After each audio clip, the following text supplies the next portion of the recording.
Dengarkan terus Cerita Pagi bersama Kudus dan Dani. 94,5 True FM memainkan hits terbaik. Seperti yang sudah kita janjikan tadi, Terfemas, untuk hari ini kita akan memulai Cerita Pagi menghadirkan tokoh-tokoh ternama di Aceh dan juga Indonesia. Dan pagi ini giliran surprise buat kita semua. Bersama Ibu Eliza Saudidin Jamal SE. Ini ibu, kakak, atau bunda kita panggil ini? Ya, bunda aja lah. Bunda sehat, bunda? Sehat, alhamdulillah. Bunda. Aceh mengucapkan selamat, Banda Aceh juga mengucapkan selamat untuk bunda yang sudah menjadi satu-satunya perempuan Aceh yang mewakili suara Aceh di Jakarta. Ya, alhamdulillah, terima kasih. Ya, Bunda, sekarang kegiatan Bunda apa saja nih, Bunda, di Jakarta untuk yang non formalnya aja, Bunda?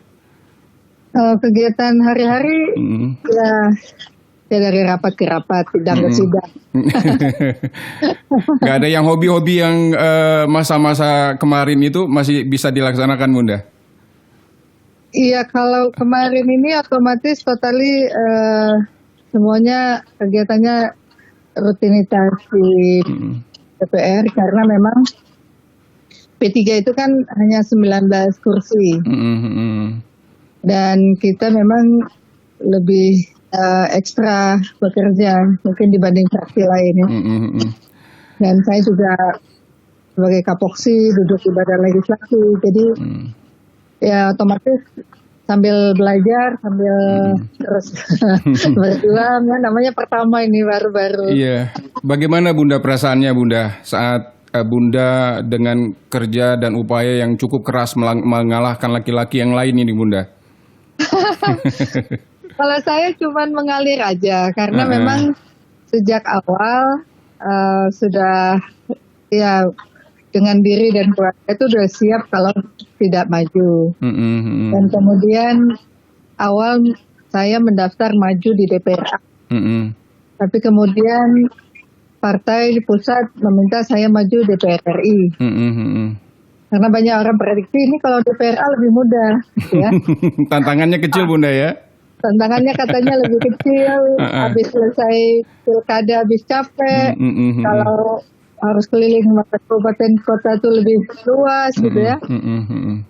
Tapi saya minta Allah lah yang tentukan segalanya. Tapi kemudian kita partai meminta, saya nggak mungkin menolak. Kami nawata'na sebagai kader, ya sudah gitu berjalan dan kemudian juga posisi nomornya juga kan di nomor 3 ya. Saya bilang nggak apa-apa mau nomor 1, 2, 3 sampai 6 itu juga nggak apa-apa. Yang dipilih juga orangnya juga ya, Bunda, ya? Ya, kelebihannya kan karena dipilih orang, tapi sulitnya kan karena nggak ada fotonya. Iya, Bunda. Nah, Bunda ini kan menjadi ketua wakil ketua fraksi Komisi 10 ya, Bunda, ya? Enggak, saya duduk di Kapoksi. Jadi Kapoksi itu maksudnya mengkoordinir untuk partai P3. Dan terus kemudian saya diwakil ketua fraksi di MPR. Fraksi 10 ya, Bunda, ya? Komisi. Di Komisi 10 ya, Bunda, ya? Di Komisi 10 sebagai Kapoksi. Kemudian kalau di fraksi sebagai wakil ketua fraksi di MPR. Kemudian saya juga duduk di anggota Badan Legislasi. Di Sekretaris Forbes juga lumayan juga, Bunda, ya? Di sekretarisnya. Di Forbes juga sebagai sekretaris. Nah, itu gimana, Bunda? Segitu banyaknya kegiatan yang sudah dibebankan sama Bunda dengan amanah yang sudah dibebankan sama Bunda ini, bagaimana Bunda mensiasati ini semua? Ya, yang namanya kita udah biasa di organisasi, kemudian udah terlatih juga di kepala daerah. Makin banyak masalah, makin lebih kerjanya lebih waktunya lebih terjaga gitu. Lebih tertantang, Bunda, ya? Lebih tertantang. Memang sulit, apalagi DPR RI ya. Betul. Kita sesama anggota aja sulit ketemu kalau nggak ada di dalam satu komisi atau satu badan legislasi atau pansus dan sebagainya. Jadi di sidang paripurna dengan sekian banyak orang begitu juga belum tentu ketemu gitu. Nah, mengumpulkan anggota DPR RI juga nggak mudah bagi Forbes misalnya. Nah, Bunda kan perempuan ini, Bunda. Apa pandangan dari teman-teman di Jakarta? Ini perempuan menjadi wakil Aceh di Indonesia ini, Bunda. Teman-teman di sana, anggapan mereka? Ya, lintas fraksi itu mengatakan Aceh pecah telur kali ini. Gitu.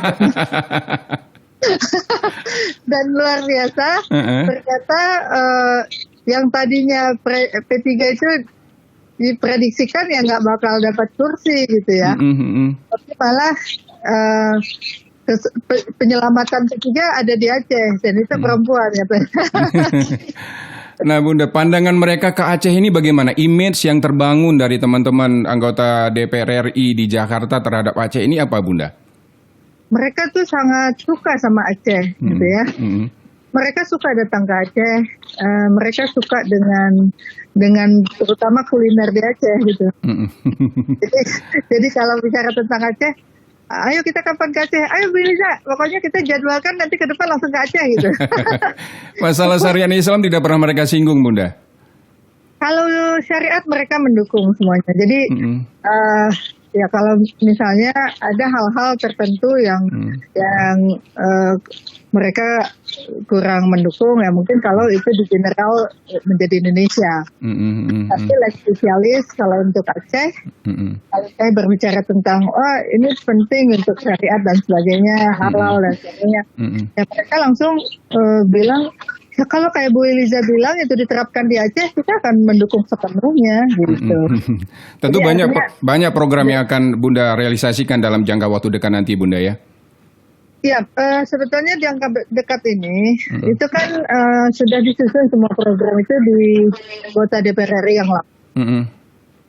Nah, kita akan masuk untuk menyusun program di 2021. Baik, Bunda, kita break dulu, Bunda, terhadap program-program Bunda nanti menyangkut olahraga, wisata, dan juga pendidikan.